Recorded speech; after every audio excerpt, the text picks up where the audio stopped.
Hello, I'm Jim Cuno, president of the J. Paul Getty Trust. Welcome to Art and Ideas, a podcast in which I speak to artists, conservators, authors, and scholars about their work. From what we know, the earliest form of true writing was that invented in Mesopotamia in the late 4th millennium BC. Closely followed by Egypt not long after. It's probably only a matter of a couple of hundred years, if that. But Mesopotamia seems to have it by a nose. In this episode, I speak with Tim Potts, the Maria Hummer Tuttle and Robert Tuttle, director of the Getty Museum, about the exhibition Mesopotamia, Civilization Begins.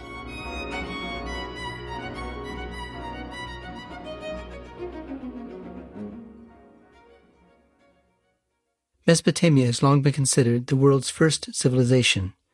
Dating back to before 3000 BC, the land between the Tigris and Euphrates rivers in modern-day Iraq was the site of the first cities, the earliest system of writing, sophisticated forms of art and architecture, and networks of trade and diplomacy. Underlying all of this was a highly developed economy and bureaucracy. I recently spoke with Tim Potts, director of the Getty Museum, about the history of Mesopotamia as it's represented in the exhibition Mesopotamia, Civilization Begins. So thank you, Tim, for speaking with me today on the podcast. The exhibition Mesopotamia, Civilization Begins was co-organized by the Getty and the Louvre and first shown at Louvre Lens in 2016-2017. It was installed in the galleries of the Getty Villa in March 2020, but never opened to the public. Take us back to that moment when the exhibition was mounted but not yet open, and when you knew it wasn't going to open, you weren't sure when it was going to reopen. What was it like to install but not open an exhibition, and how is it possible that it's opening now, 13 months after it was first installed? It was incredibly frustrating. We had it installed. We were literally a few days away from the planned opening of the exhibition. And then on March 16th, I think it was, the decision was taken that we and pretty much the rest of the country were shutting down. And so it never got to open in 2020 as planned. We did, however, manage to negotiate with the director of the Louvre, where almost all of the objects come from. And they were generously allowed us to keep them. We were first thinking it might be 2 or 3 months. And then that deadline came and went, and we spoke to them again. And Jean-Luc Martinez, the head of the Louvre, who is an archaeologist himself, was very understanding, and they didn't also want to have gone to all this trouble and not have the exhibition seen by the public here in Los Angeles. So we were able to extend it a number of times thereafter. And finally now, with the situation under control, we are able to open to the public just a couple of days from now on Wednesday. And it'll be wonderful to see people in the spaces. Yeah, it's been 14 months since you first installed the exhibition. Now, why did the Getty partner with the Louvre on this exhibition? Well, the fundamental reason is that the French were the first to excavate a major Sumerian site, that one being Tello, in the 1880s and into the early 20th century. So the great sculptures of Gudea and many other of the masterpieces of Mesopotamian and Sumerian art are in the Louvre today. So to do an exhibition that represents Mesopotamia at its best, you really have to work in partnership with the Louvre. Locate Mesopotamia for us. We're standing in front of a map that's on the wall in the exhibition space. Tell us where the major cities are and relative to the Tigris and Euphrates rivers. Sure. Well, Mesopotamia means the land between the rivers. So it is actually referring to the Euphrates and the Tigris. And so that's why the Greeks called it that. It's essentially modern Iraq, but it also extends west into Syria and north into Turkey, and a little bit at times also into what is now modern Iran. So it's Iraq plus a bit of the surrounding countries as well.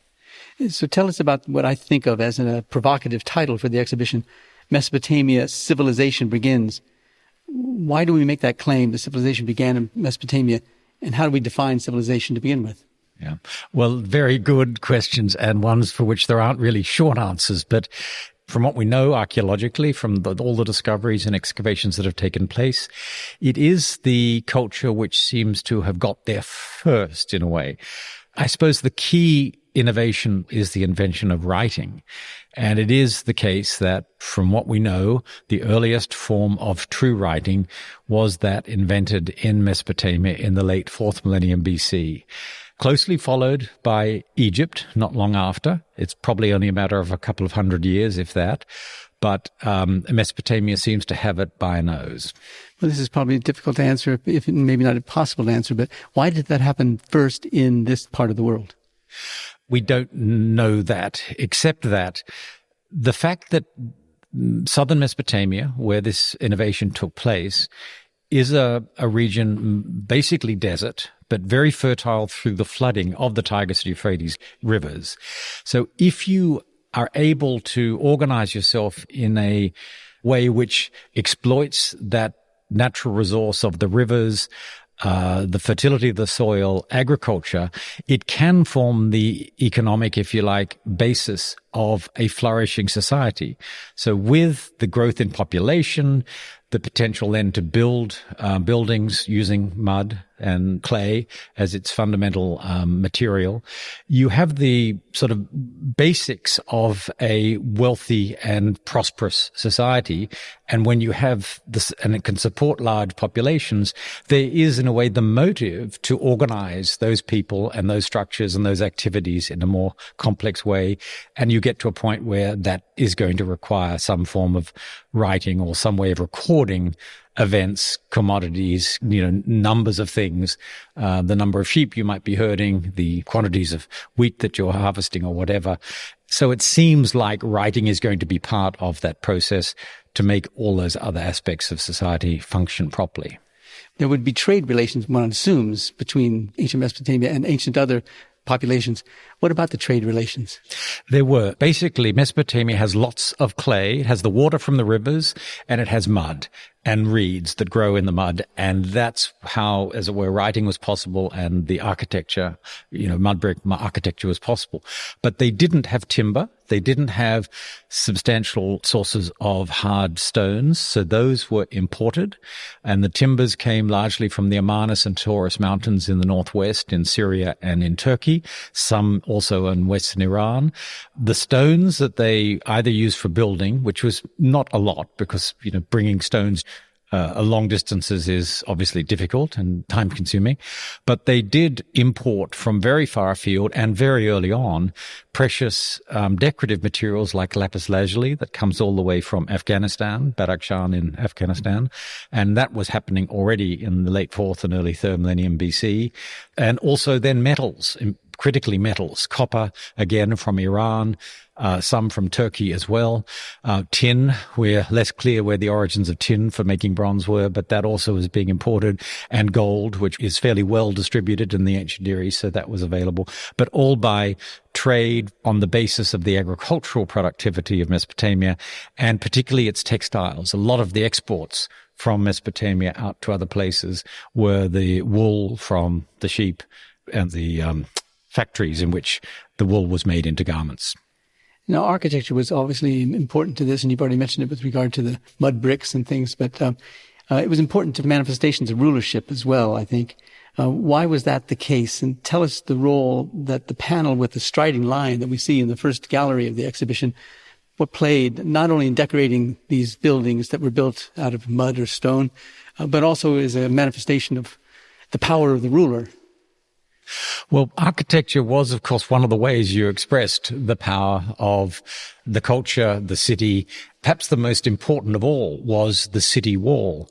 And the first city that we know of on such a large scale in Mesopotamia was the city of Uruk, the city in which Gilgamesh was the king. And the hymns and other things about Uruk focus particularly on the size and magnificence and strength of the city walls. This panel in particular is one part of what was the Ishtar Gate of ancient Babylon in the 6th century BC. And this was the time when Nebuchadnezzar the second, or the Great, was king of Babylon. There were a number of gates, and they were named after various gods. So this is the gate named after Ishtar, the goddess of war and love. And it has the attributes of Ishtar, particularly the lion. In fact, she's often shown standing on a lion. So the processional way leading out through the Ishtar gate was lined with literally hundreds of images of these lions and other beasts which relate to another god, Marduk, the Mushushu animal, which is a composite, actually a mythical hybrid animal. But the lions are real lions and represent Ishtar. But of course, the lion was also traditionally the master of beasts and therefore the king of the animal kingdom. So it was also indirectly an image of and representation of the power of the king. So you would walk into the gate or through the gate, and at a place somewhere above eye level, there would be this great big lion, and there would be a sequence of lions as one walked along to enter into the buildings, I think. And then on the reverse, you would walk out against the direction that the lion is facing.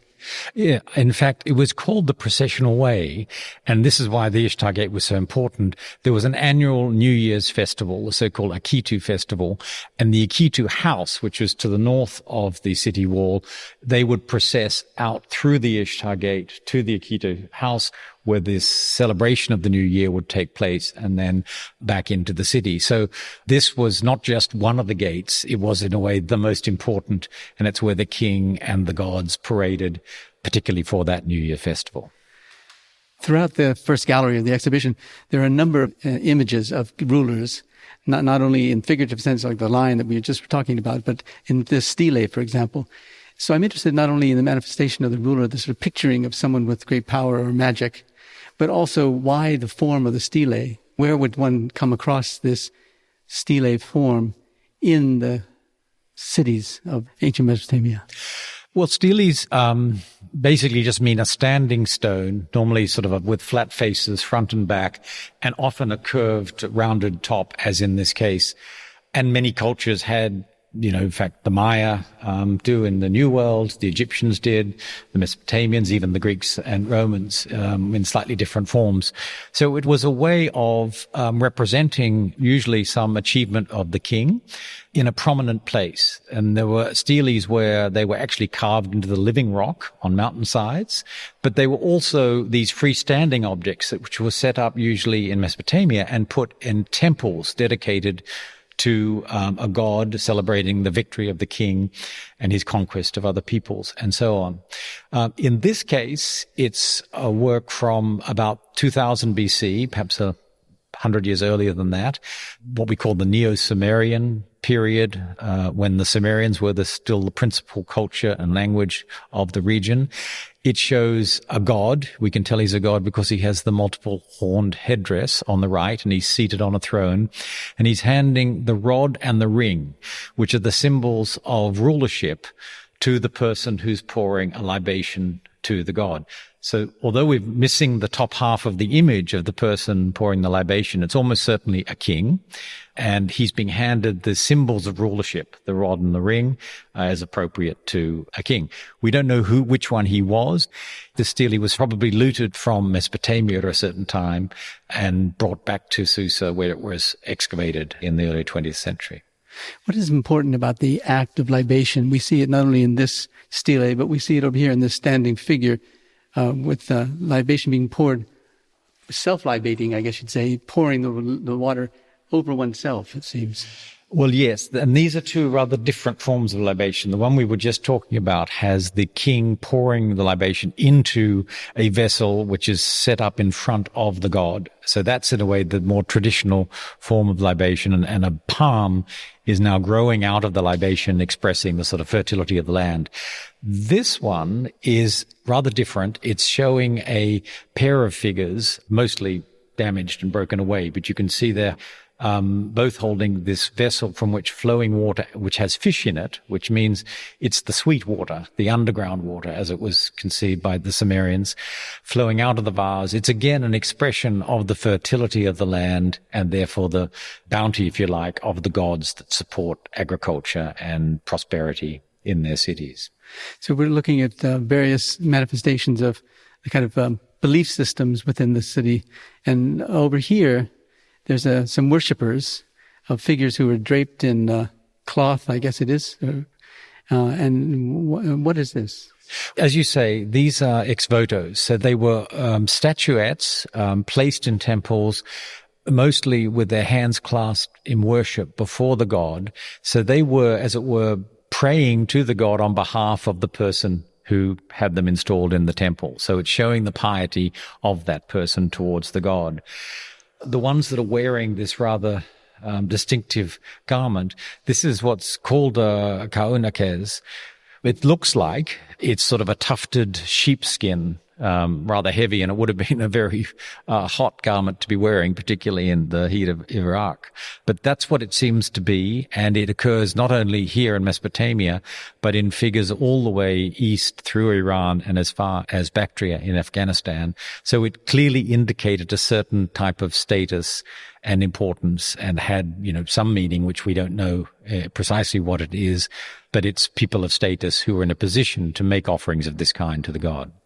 Now, important to any civilization would be the emergence of writing, not only for use in the economic trade and so forth, as we discussed earlier, but also in terms of the belief systems, a way to communicate the belief systems. And we think that writing emerged around 3200 BC.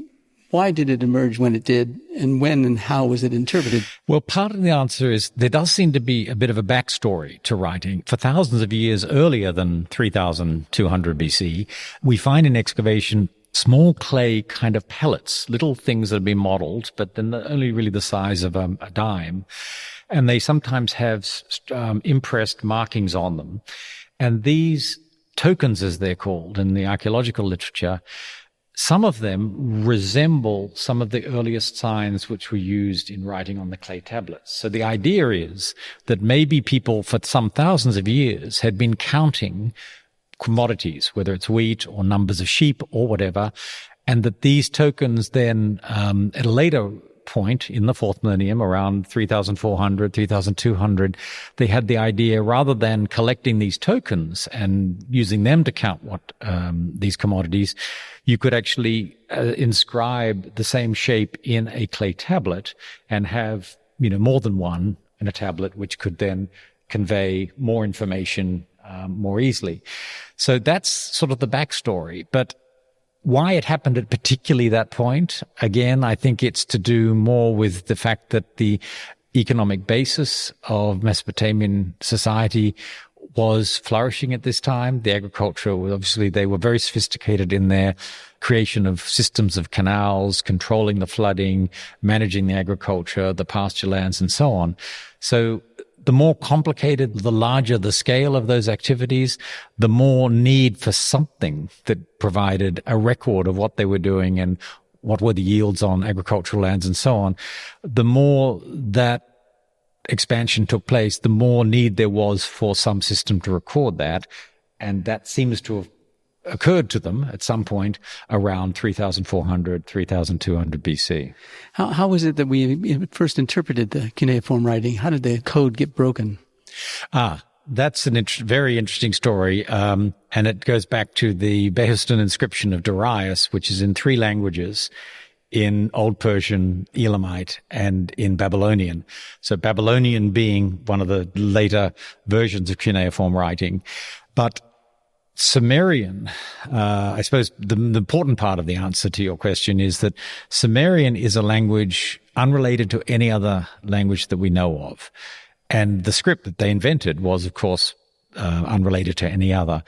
And the reason we have been able to work backwards into understanding it is that Babylonian and Assyrian are Semitic languages. We know lots of Semitic languages, and so we could work out the cognates and names from Herodotus and other things, and other Greek authors. We were able to speculate in the Behistun inscription what those names were, and in fact, they were right.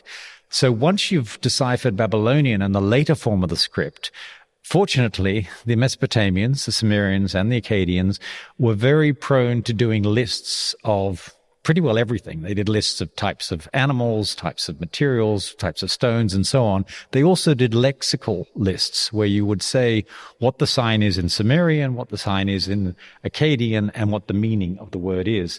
So because we have these lists that the ancient Babylonians created, we're able to work backwards from the Babylonian and understand how the Sumerian inscriptions, what the phonetic values are and what the meanings of the terms were in Sumerian.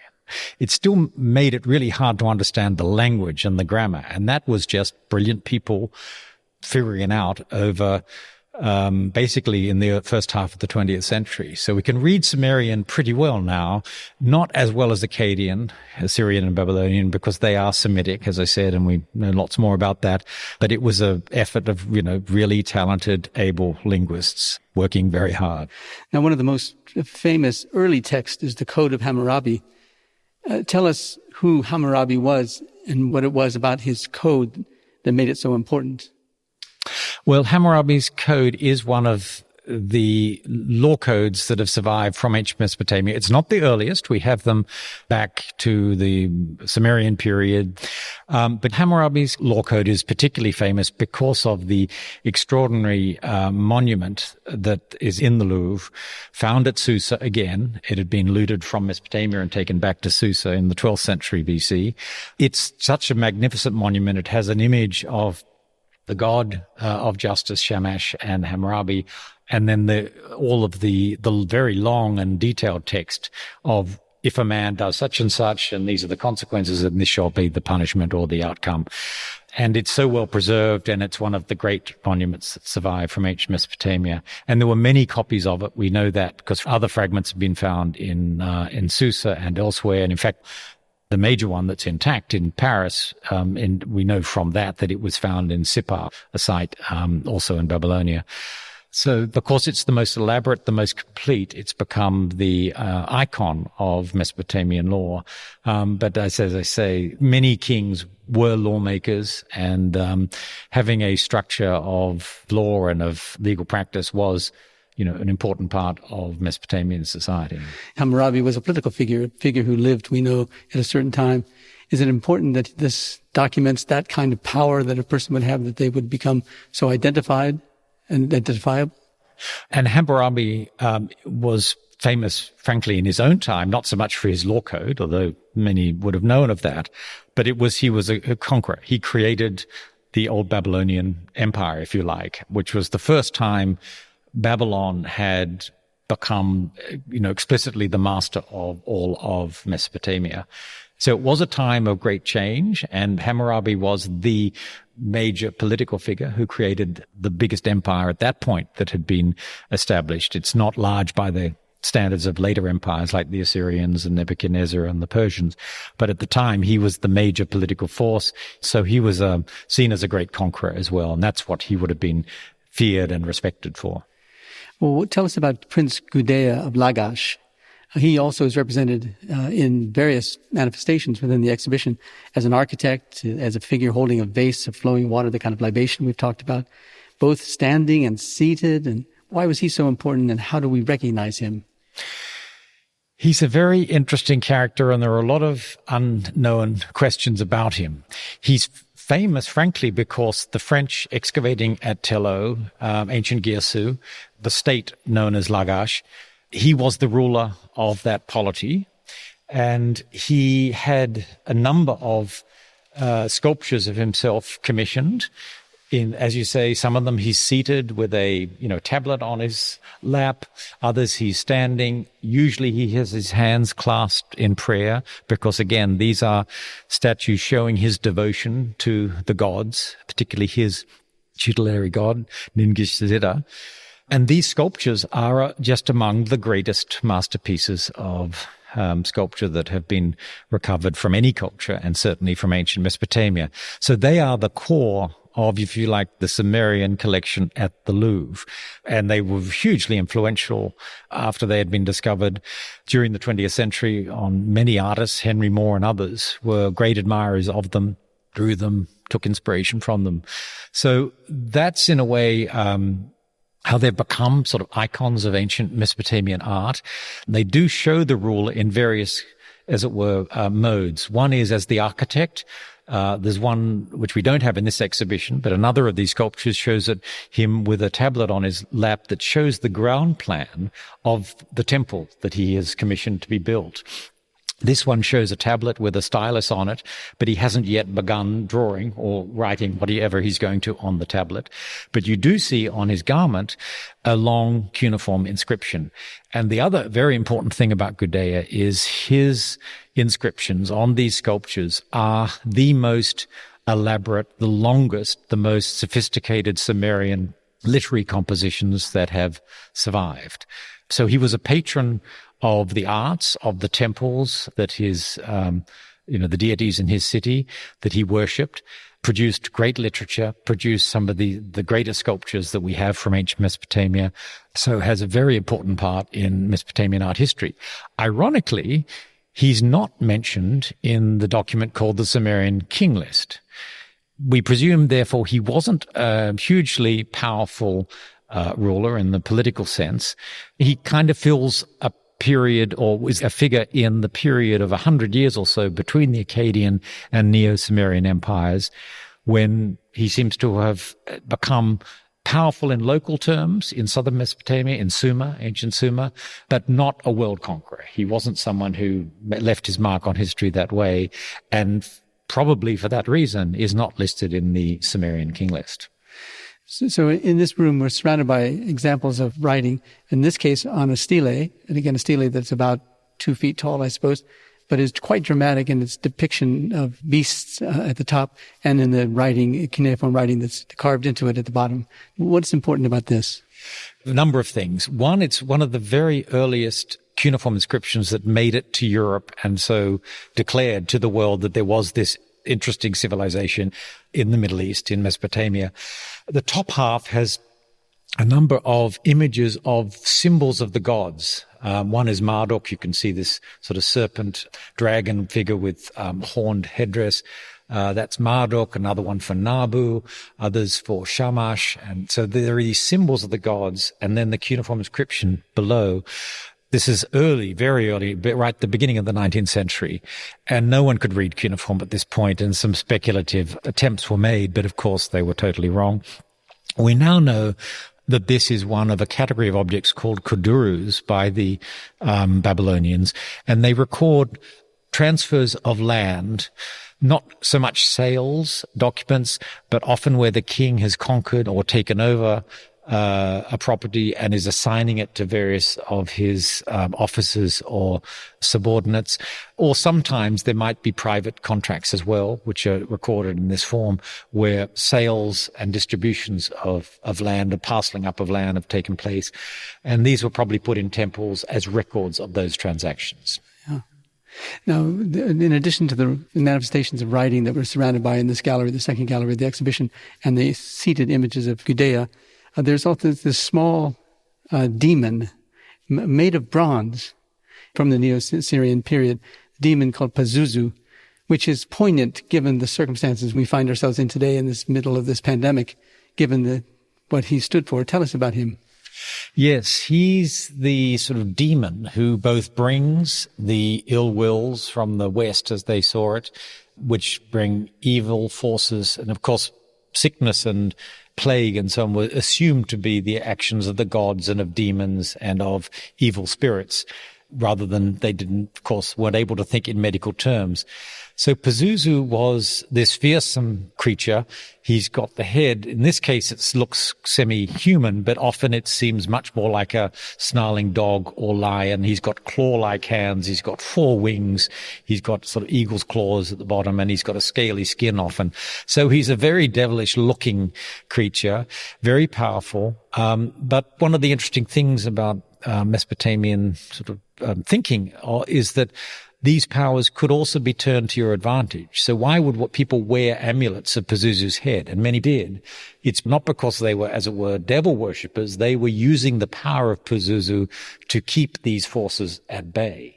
So if you could control Pazuzu and have him on your side, then you would avoid sickness, plague, and all these terrible things that could happen to you. I mentioned that it was made of bronze, and there's a few other works of bronze in the exhibition, but it's primarily an exhibition of stone of various kinds, also of clay for the cuneiform writing and so forth.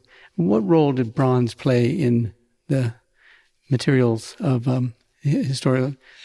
It's very important. It's the main material for weapons, of course. So for warfare, most weapons were of bronze.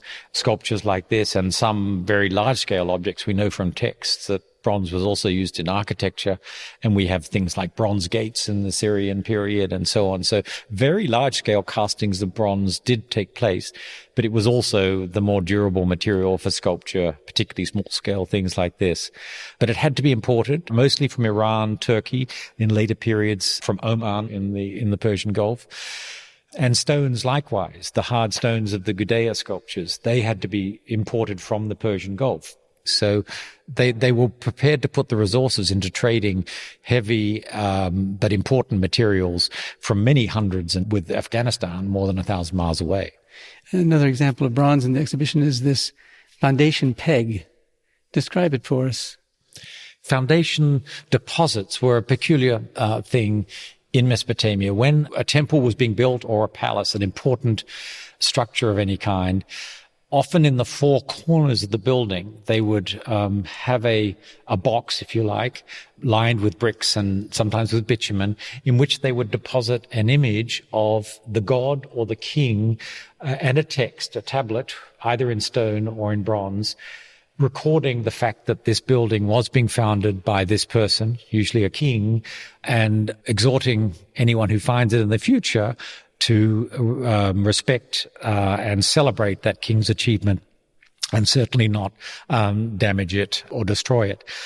In this case, the sculpture is in the form of a deity. He's got the horned headdress that shows he's a deity, and he's kneeling down on the ground and holding a peg into the soil, which is in a way a symbolic way of founding, of grounding the building in the land and connecting it to the underworld, where, of course, there were important deities also. We've been talking about images that have been made of stone, that have been made of bronze, that have been made of clay. Now we have this cylinder seal. And describe what a cylinder seal is and what role and function it had played. Yes, cylinder seals come into existence around the same time of writing and absolutely in connection with it. They are, as the name implies, cylinders with a perforation through the middle, which could be rolled over the wet clay of a tablet. And so they complemented the writing, the inscription on the clay tablet, and they served more or less as a signature of the person who owned that seal. The seal we're looking at is one of perhaps the most famous that survived from ancient Mesopotamia.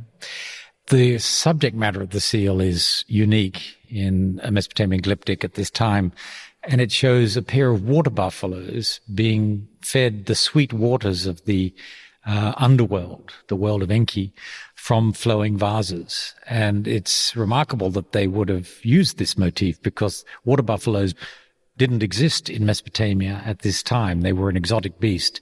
We have not found any bones or other evidence of water buffaloes at this time, but they clearly had a prestige as being exotic and remarkable. So in addition to this extraordinary image on this cylinder seal, there's some beautiful writing on it, rather extensive writing. There is, and it's such a small scale, it's remarkable that it can be done so delicately. It does record, as cylinder seals do, the owner and his title and so on. In this case, it refers to the king, Shar-Kali-Shari, king of Akkad. Ibni Sharom, the scribe, is your servant. And this was the typical sort of acknowledgement of an officer of the state and of the king. And this authorized them, as it were, to use this seal in contexts to give it legal force. It's about 1.5 inches or 2 inches tall, and that's it.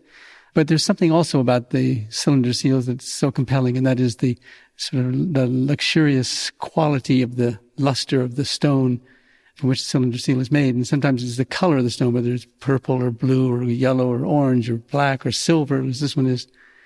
What about the character of the stone itself that is so attractive?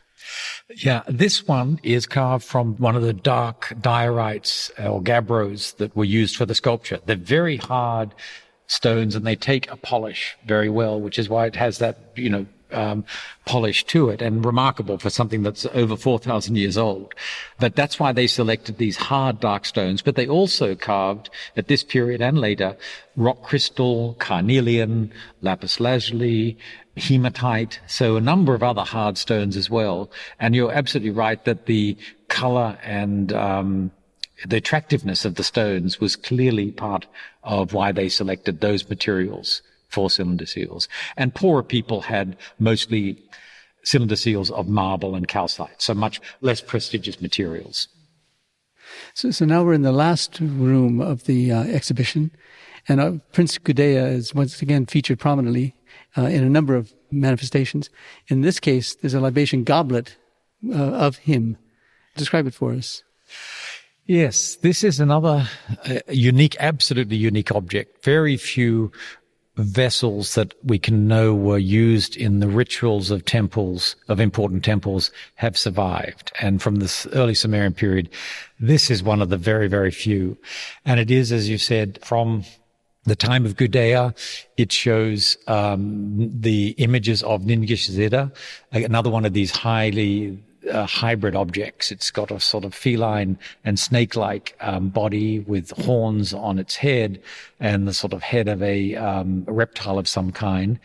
So this is the image of Gudea's own tutelary god, so his, as it were, personal patron amongst the gods. And it would have been used to pour libations. And it has the two images of Ningishzida and then these intertwined serpents, snakes, twisting up the side of the vase, very much like, the traditional image for, medicine, if you like, in modern times. Anyway, here we have these intertwined serpents, which are, as it were, another aspect of Ningishzida, the underworld, the cathartic, the world under the ground, where there were very important forces as well. And this would have been used in pouring libations to Ningishzida in the temple that Gudea himself had built in Gyesu in around 2150 or so BC. Was he, as a prince, as important as he seems to be by virtue of all the different manifestations of Prince Gudea in the exhibition?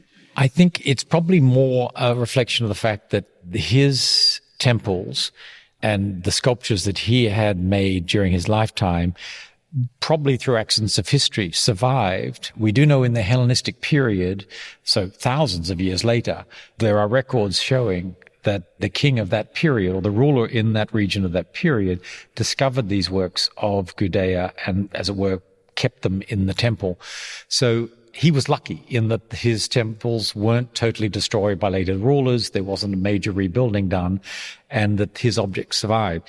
If we were able to find, let's say, the palace of Sargon or temples built by Sargon a few hundred years before Gudea, they would be equally and maybe even more magnificent, those sculptures, but they just haven't been discovered yet and maybe don't survive even under the ground to this day. So it's an extraordinary exhibition. And as we leave the fourth and last room of the exhibition, tell us what brought about the end of Mesopotamia. Well, I think the main sort of factor was the great conquest of Alexander the Great of the whole ancient Near East, including Mesopotamia, in the late 4th century, because in his wake that brought Greek culture, if you like, as a veneer of a second way of seeing the world on top of the traditional Mesopotamian one. It did, though, have a positive effect in the exchange that then took place between Greek thinking and Mesopotamian thinking. And much of the scholarship on astronomy, mathematics, and other things that the Mesopotamians had achieved over millennia were transferred to the Greeks at this point. What happens, though, over then the following centuries, from the 4th into the 1st century AD, is a gradual decline of Mesopotamian culture. And if you have to put a date on it, it's around 70 AD when the last datable cuneiform document in Babylon is written, that has been found to this point anyway. So by the 1st century AD, you would have to say that Mesopotamian culture essentially has passed away. Well, it's a beautiful exhibition, an important exhibition. It's in the context of a series of exhibitions that you and the Getty Center and the Getty Villa have put together in a series called Classical World in Context. The next one's going to be Persia. Mm-hmm. Tell us about that. Yes. So we started with Egypt. And the concept here is we want to look at the cultures that the Greeks and Roman were in contact with and influenced each other. So it's not a question of just the Greeks influencing the Egyptians, but also the Egyptians influenced the Greeks and so on. So we started with Egypt. Now we're moving on to Persia, and after that, Thrace and the Levant and other regions. And the idea is that these exhibitions and the publications that go with them will build up into a pretty comprehensive account of how the classical world interacted with the greater Mediterranean, Near East, and in contact through the Silk Road all the way to China. So it's really to emphasize the point that cultures were not isolated entities with clear boundaries or borders. There was trade, there was immigration, there were all of these influences back and forth. And that to understand any of these cultures, you really have to understand the dynamic of interaction between them. Yeah, well, it's a very beautiful and important exhibition. So thank you for joining me on the podcast to talk about it. Thank you.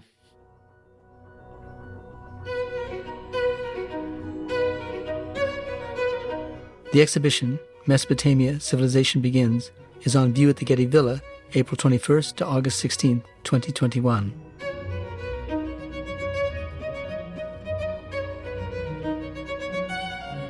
This episode was produced by Zoe Goldman, with audio production by Gideon Brower and mixing by Mike Dodge-Weisskopf.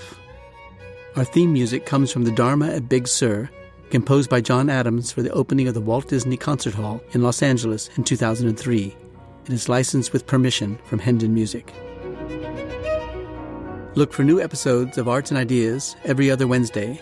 Subscribe on Apple Podcasts, Spotify, and other podcast platforms. For photos, transcripts, and more resources, visit getty.edu/podcasts, or if you have a question or an idea for an upcoming episode, write to us at podcasts@getty.edu. Thanks for listening.